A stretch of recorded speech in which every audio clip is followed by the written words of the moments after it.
영화 좋아하시나요? 예전에 모가디슈라는 영화가 있었습니다. 김윤석 씨, 조인성 씨, 허준호 씨 같은 매우 유명한 배우들이 나왔던 영화예요. 이 영화가 개봉되고 굉장히 이슈가 된 적이 있습니다. 당시 이 영화가 이슈가 되었던 이유는 바로 실화를 바탕으로 만들어진 제작된 영화였기 때문에 그럽니다. 모가디슈는 소말리아의 수도의 이름입니다. 1991년 실제로 있었던 일이라고 하더라고요. 소말리아에서 내전이 일어납니다. 도시에는 폭도들에 의해서 약탈과 강도 그리고 살인까지 일어나요. 그러한 내전 속에 한국 대사관 직원들이 그리고 북한 대사관 직원들이 대피를 하지 못했습니다. 이제 아비규환의 상황 속에서 자신들의 생명을 지켜야 되는 거예요. 그래서 아직 탈출하지 못했던 그들이 이탈리아 대사관을 향해 나아갑니다. 왜냐하면 이탈리아 대사관에는 폭도들로부터 그들을 지킬 수 있는 군대가 있었고 군인들이 있었고 그리고 외국으로 나갈 수 있는 비행기, 구조기가 있었기 때문이에요. 그래서 모가디슈 영화의 주된 내용은 이 대사관 직원들이 북한 대사관들과 함께 힘을 모아서 어떻게 이탈리아 대사관을 향해 나아갔는가, 그 탈출의 이야기가 그 영화의 주된 스토리였습니다. 당시 대사관 직원들에게 있어서 그들의 피난처는 어디였습니까? 자신의 생명과 자신의 재산을 지킬 수 있는 그 유일한 보호구역은 어디였나요? 바로 이탈리아 대사관이었죠. 그들은 자신들의 생명을 구하기 위해서 이탈리아 대사관을 향해 전심을 다하여 전력을 향하여 나아갔습니다. 그리고 그들은 그곳에 도착했고 이집트로 탈출할 수 있게 되었습니다. 1991년도에 실제로 있었던 일이라고 하더라고요. 오늘 본문의 말씀 속에 등장하는 다윗의 상황이 그러합니다. 우리가 잘 아는 것처럼 다윗은 늘 그를 해하고자 하는 세력들이 많았어요. 사울왕에 의해서 혹은 전쟁터에 나가서 혹은 자신의 아들에 의해서 언제 죽임을 당해도 전혀 이상하지 않은 그러한 상황 속에 다윗은 늘 노출되어 있었습니다. 다윗 주변의 원수들이, 대적자들이 다윗을 해하고자 합니다. 다윗을 죽이고자 합니다. 그러한 삶의 모습이 얼마나 힘들고 괴로웠던지 우리가 금요기도회 때도 살펴본 것처럼 시편 23편 4절의 말씀을 보면 다윗은 이렇게 고백합니다. 내가 사망의 음침한 골짜기로 다니지라도. 나의 처지가 그렇다는 거예요. 내가 지금 사망의 음침한 골짜기에 있는 것처럼 내가 지금 당장 여기서 죽어도 전혀 이상하지 않을 그러한 상황에, 그러한 환경 속에 내가 내몰려 있다라는 거죠. 그런 절박한 상황 속에서 오늘 본문의 말씀을 보면 다윗은 무엇을 고백하고 있습니까? 나의 생명이 지켜질 수 있는, 나의 가족이 지켜질 수 있는 그 유일한 방법은 산성으로 피하는 거라는 거예요. 오늘 본문의 말씀 시편 31편 2절부터 4절까지의 말씀을 보면 계속해서 반복함으로 강조하고 있는 장소가 있습니다. 바로 산성이에요. 2절의 말씀이죠. 산성이 되소서. 3절의 말씀입니다. 주는 나의 반석과 산성이시니. 4절의 말씀이죠. 주는 나의 산성이시니이다. 다윗은 자신의 인생 속에 산성이 필요하다는 거예요. 나의 생명을 지킬 수 있는 견고하게 세워진 요새와 성이 나의 인생 속에 필요합니다. 그래서 내가 그 산성 속에 들어가야 나의 생명이, 나의 재산이 지켜질 수 있습니다. 앞서 제가 이야기 드린 것처럼 한국 대사관 직원들이 이탈리아 대사관을 나의 삶의 피난처로 여기고 그곳에 가야 나의 생명이 지켜질 수 있다라고 생각한 것처럼 다윗 또한 그 처절한 삶의 현장 속에서 내가 산성에 숨어야, 내가 크고 견고한 요새에 숨어야 나의 생명, 나의 재산, 나의 가정이 지켜질 수 있어. 그런 삶을 고백하고 있는 거예요. 그런데 여기서 중요한 것은 다윗이 고백하고 있는 내가 꼭 들어가야 될 그 피난처, 그 산성은 누구를 의미하고 있습니까? 누구죠? 나를 지키시는 하나님. 우리 시편 31편 2절부터 4절까지의 말씀을 다시 한번 읽어볼까요? 시편 31편 2절부터 4절까지의 말씀 함께 봉독합니다. 내가 귀를 기울여 속히 건지시고 내게 견고한 바위와 구원하는 산성이 되소서. 주는 나의 반석과 산성이시니 그러므로 주의 이름을 생각하셔서 나를 인도하시고 지도하소서. 그들이 나를 위하여 비밀이 친 그물에서 빼내소서. 주는 나의 산성이시니이다.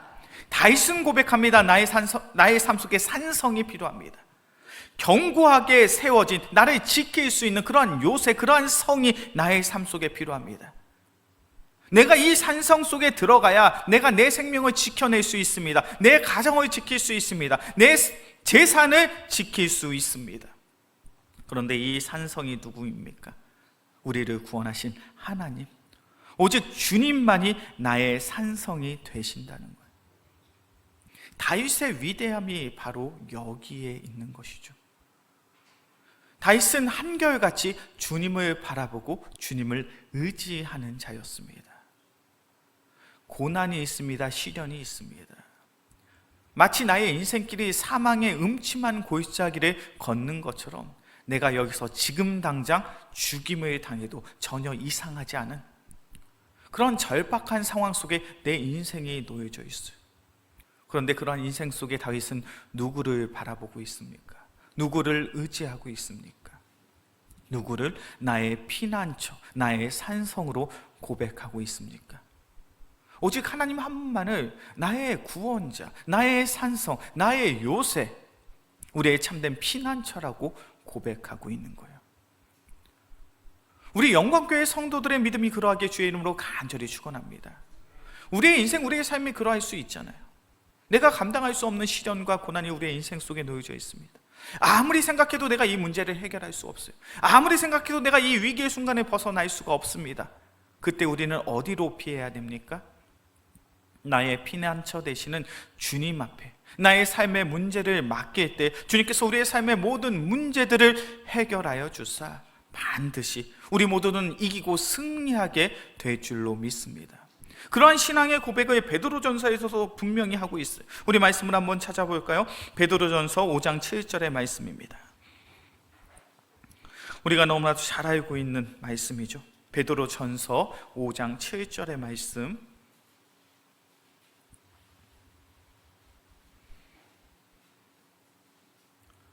베드로전서 5장 7절의 말씀 함께 봉독합니다. 너희 염려를 다 주께 맡기라. 이는 그가 너희를 돌보심이라. 베드로전서 5장 7절에서 우리에게 말씀하고 있는 것이 무엇입니까? 우리의 삶의 근심과 걱정, 염려 다 누구에게 맡기라고요? 주님께 맡겨라. 우리가 우리의 삶의 문제를 주님께 맡기면 주님께서 우리를 살피시고 우리를 돌보시고 우리의 삶의 문제들을 해결해 주실 줄로 믿습니다. 정말로 그 사실을 믿고 계십니까? 그래서 나의 삶의 문제를 주님께 맡기고 계십니까? 이것이 우리가 신앙생활하면서 얼마나 중요한 삶의 문제인지 몰라요. 왜 그러냐면 우리는 우리가 생각하는 것보다 훨씬 우리의 삶의 문제들을 주님께 맡기지 못하는 존재이기 때문에 그래요. 우리가 우리의 입술로는 이야기합니다. 우리의 삶의 문제 주님께 맡겨야지. 다윗처럼 우리의 삶의 문제를 주님께 맡기면 주님께서 우리의 삶의 모든 문제를 다 해결해 주실 거야. 그런데 정말 나의 삶의 이야기, 우리의 삶의 이야기를 해봅시다. 정말로 우리의 삶의 문제들을, 어려움들을 주님께 맡기고 계십니까? 내 몸이 아픕니다. 그러면 가장 먼저 무엇을 하십니까? 주님, 나의 몸이 이렇게 아픕니다. 주님께서 나의 병을 고쳐 주옵소서. 환부의 손을 얻고 간절함으로 기도하십니까? 아니면 핸드폰을 꺼내 들고 내 아픈 이 부위가 왜 그런가? 의학적인 정보와 지식을 얻고 이 병을 잘 고치는 의사를 찾고 계시지는 않습니까? 나의 삶 속에, 나의 마음 속에 마음에 상처가 있습니다. 아픔이 있습니다. 하나님의 말씀을 읽고 묵상함으로 그 말씀을 통하여 나의 마음, 나의 심령이 회복되기를 원하십니까? 아니면 그 상한 마음과 심령을 가지고 상담가를 찾아가지는 않습니까? 우리의 삶 속에 경제적인 어려움이 있을 수 있죠. 도움이 필요합니다. 그때 어떻게 하십니까? 기도의 자리에 나와 간절히 기도함으로 나의 문제가 해결받기를 하나님께 간절함으로 기도하고 계십니까? 아니면 재무사를 찾아가고 복지사를 찾아가 그들의 도움받기를 원하고 계시는 않습니까? 법적인 문제가 있습니다. 내가 이 문제를 해결할 수 없습니다. 어떠한 선택을 하십니까? 경찰서를 찾아가고 변호사를 만나서 세상적인 방법으로 내 문제를 해결하는 것이 나의 기도보다 먼저 앞서 있지는 않으십니까? 우리가 정말로 진지하게 고민해 봐야 될 문제인 것 같아요. 우리가 우리의 입술로는, 우리의 말로는 하나님이 나의 구주 되시고 나의 구원 되시고 나의 반석의 요새가 되시기에 우리의 삶의 문제를 하나님께 맡겨야 돼라고 이야기를 하면서 정작 우리는 우리의 인생 속에서 세상의 지혜와 세상의 방법과 세상 속에 있는 그 해결책을 나의 삶의 해결책으로 여기진 않냐는 거예요. 오늘 본문의 말씀을 보면 다윗은 우리가 그것을 주의하고 그것을 경계해야 될 것을 분명히 말씀하고 있습니다. 우리 시편 31편 6절의 말씀이요, 시편 31편 6절의 말씀 우리 함께 봉독합니다. 내가 허탄한 거짓을 숭상하는 자들을 미워하고 여호와를 의지하는. 다윗이 하나님을 오직 나의 산성이요 나의 반석이요 나의 요새로 여기며 하나님을 의지할 수 있었던 이유가 있어요. 그 이유가 무엇이냐면 세상 속에 있는 허탄한 거짓을 숭배하는 숭상하는 자들을 철저히 멀리했다는 거예요. 다윗 주변에는 우상을 숭배하는 이들이 많았습니다. 이방의 사람들은 우상을 숭배하는 것이 마땅한 일들이었죠. 이 신에게 절을 하고 이 신에게 예배를 드리면 이러한 문제 저러한 문제가 해결될 수 있어, 그러한 속임이, 그러한 미혹이 다윗의 인생 속에도 있었습니다. 그런데 다윗의 고백이 무엇입니까? 내가 그런 자들을 멀리했다는 것. 나의 삶의 문제는 세상의 방법으로 해결되는 것이 아니요 오직 하나님 한 분만이 나의 삶의 문제를 해결해 줄 수 있다는 거예요. 다윗은 세상의 방법이 중요하지 않았습니다. 다윗은 세상의 방법으로 내 문제가 해결받기를 원치 않았다는 거예요. 그는 한결같이 하나님을 의지하고 신뢰합니다. 이러한 이야기가 골로새서 2장 8절에도 동일하게 말씀되고 있어요. 우리 말씀을 한번 찾아볼까요? 골로새서 2장 8절의 말씀입니다.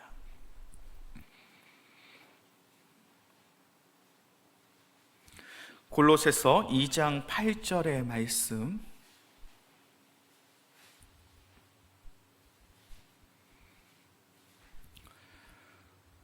골로새서 2장 8절의 말씀 함께 봉독합니다. 누가 철학과 헛된 속임수로 너희를 사로잡을까 주의하라. 이것은 사람의 전통과 세상의 초등학문을 따르며 그리스도를 따름이 아니니라. 아멘. 골로새서 2장 8절의 말씀을 보면 사도 바울은 골로새 교회가 더욱 든든히 세워짐에 있어서 그들이 무엇을 주의하고 무엇을 경계해야 될지를 분명히 말씀하고 있습니다. 특별히 무엇을 주의하고 무엇을 경계하라고 말합니까? 철학과 헛된 속임수를 멀리하라는 거예요. 당시 초대교회에 지대한 영향력을 끼쳤다는 것은 로마의 영향이 지대하게 끼쳤습니다. 특별히 로마의 헬라의 문화가 그들을 지배하는 상황 속에 초대교회가 세워졌죠. 헬라의 문화, 로마의 철학은 무엇입니까? 우리가 잘 아는 것처럼 플라톤, 아리스토텔레스, 소크라테스로 이어지는 그 철학이 로마의 철학의 핵심이고 중심이었죠. 세상의 학문이 세상을 지배하는 그러한 시대였습니다. 우리가 예전 학교 다니면서 배웠던 에피쿠로스 학파, 스토아 학파 이런 것들이 다 로마 철학에 해당되는 이야기들이에요. 그런 지식인들이 세상에 가득했습니다. 철학자들이, 지성인들이, 지식인들이 가득한 세상 속에 사도 바울은 이렇게 이야기하는 거예요.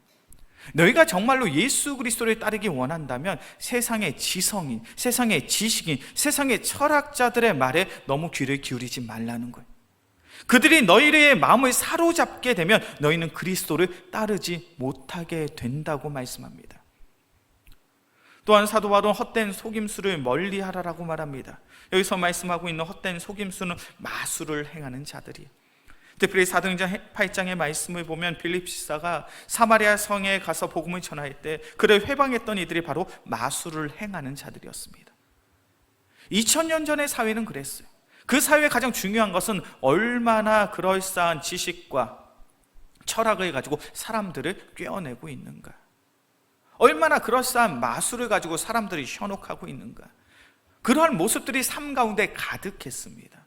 내가 도저히 이해할 수 없는 마술이 행해집니다. 요술이 행해집니다. 철학자들이, 지성인들이, 지식인들이 이러한 삶이 참된 인생이요 참된 삶이라고 가르칩니다. 그러한 삶 속에 사도 바울은 이렇게 말씀하고 있죠. 누가 철학과 헛된 속임수로 너희를 사로잡을까 주의하라.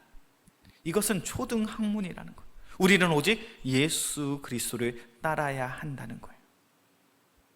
이러한 가르침은 이 시대를 살아가고 있는 우리에게도 동일한 줄로 믿습니다. 우리가 살아가고 있는 이 시대의 특징이 무엇입니까? 정보화 시대죠. 정보화 시대라는 것은 다양한 지식과 정보가 곧 힘이 되고 능력이 되고 돈이 되는 시대라는 거예요. 우리가 조금만 핸드폰을 보고, 우리가 조금만 유튜브를 보고, 우리가 조금만 전자기기를 사용하면 우리는 얼마든지 세상의 지식과 정보들을 배우고 익힐 수 있습니다. 다양한 세상의 지식과 정보가 가득하죠. 그렇게 우리는 이야기합니다. 이 세상을 살아가면 과학이 중요하고, 의학이 중요하고, 인문학이 중요하고, 철학이 중요하고, 나의 문제를 해결하기 위해 세상에 이러한 지식과 이러한 정보가 중요하다라고 생각할 수 있겠죠. 그런데 그 모든 것보다 가장 중요한 것이 무엇입니까? 하나님의 말씀인 줄로 믿습니다. 그리고 그 말씀을 통하여 하나님의 살아계신 하나님을 마주하는 것, 그 살아계신 하나님께 우리의 삶의 문제를 내어 맡기는 것이 가장 중요한 줄로 믿습니다. 오직 하나님의 말씀만이 이 세상이 해결할 수 없는 우리의 삶의 문제의 해답을 갖고 있기 때문에 그래요. 우리가 몸이 아프면 병원에 가죠. 마음이 아프면 상담가를 찾아갈 수 있습니다. 경제적인 어려움이 있으면 재무사를 찾아가고 복지사의 도움도 받을 수 있고요. 법적인 문제가 있으면 경찰서를 찾아가고 변호사의 도움도 받을 수 있겠죠. 그런 여러 과정들을 통해서 우리의 삶 속에 있는 단편적인 삶의 문제들이 해결될 수 있습니다. 그런데 여기서 중요한 것은 그런 세상의 지식과 정보로 나의 삶에 있는 단편적인 삶의 문제들을 해결받을 수는 있지만 궁극적인 삶의 문제는 해결될 수 있나요, 없나요? 궁극적인 삶의 문제는 결단코 해결될 수 없어요. 여기서 말씀드리고 있는 궁극적인 삶의 문제는 무엇입니까? 그것은 바로 죽음의 문제인 줄로 믿습니다. 그리고 그것은 구원의 문제인 줄 믿습니다. 우리 이 자리에 계신 귀한 성도님들, 우리 모두는 죽게 되죠. 아닌가요? 목사님, 저는 절대로 죽지 않을 겁니다. 그런 분 혹시 여기 계시나요? 만약 그런 마음으로 살아가고 계시고 혹여나 그런 방법을 알고 계신다면, 절대로 죽지 않는 방법을 알고 계시다면 저한테 살짝 이야기해 주셨으면 좋겠어요. 우린 그런 방법을 모르죠. 우리 모두는 늙어가고 있고 우리 모두는 죽음을 기다리고 있습니다.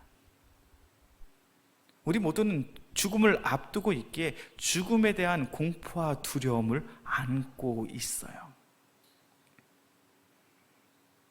그런 인생 속에 유일하게 그 죽음의 문제를 해결해 줄 수 있는 방법이 어디에 있습니까? 어디에 있나요? 바로 성경 속에 있죠. 우리 말씀을 한번 볼까요? 요한복음 5장 24절의 말씀입니다.